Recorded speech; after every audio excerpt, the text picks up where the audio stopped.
महत्वाची बातमी मुंब्र्यामध्ये निवडून आलेल्या नगरसेविका सेहर शेख यांनी केलेल्या वक्तव्याबाबत भाजप नेते किरीट सोमय्या यांनी पुन्हा एकदा मुंब्रा पोलीस ठाण्यामध्ये भेट दिली आहे। सेहर शेख यांच्यावर गुन्हा दाखल करण्याची मागणी पोलीस निरीक्षक अनिल शिंदेंकडे करण्यात आलेली आहे।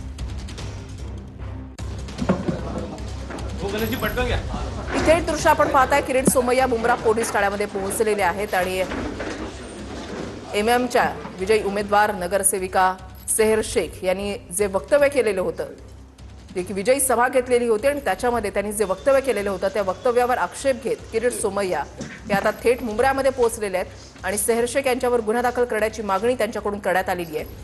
मुंब्रा पोलिसांच्या भेटीसाठी सोमय्या पोहोचलेले आहेत। लोगों के कब्जे में चला गया कट्टरपंथी।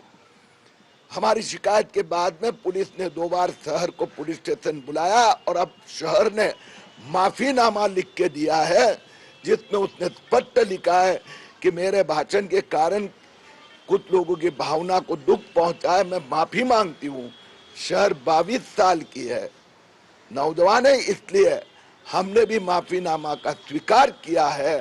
वास्तव में उसके भाषण में कहीं भी हरा झंडा कोई एआईएमआईएम के नेता का ये षड्यंत्र है, प्लान है।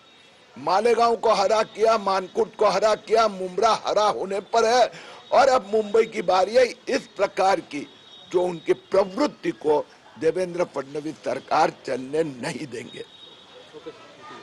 सर, एक वेगळा प्रश्न तर सेहर शेख हिने माफीनामा लिहून दिलेला आहे अशी माहिती जी आहे ती सोमय्या यांच्याकडून देण्यात आलेली आहे। सेहर शेख हिने विजयी सभेमध्ये जे वक्तव्य केलेलं होतं त्या वक्तव्यावर आक्षेप घेत पोलिसांकडे तक्रार दाखल करण्यासाठी सोमय्या हे मुंब्र्यामध्ये आलेले होते। सेहर शेख यांनी केलेल्या वक्तव्यानंतर सोमय्या हे पोलिसांच्या भेटीला पोहोचलेले होते। कायदेशीर कारवाई करणार असल्याची वरिष्ठ पोलीस निरीक्षकांची माहिती आहे।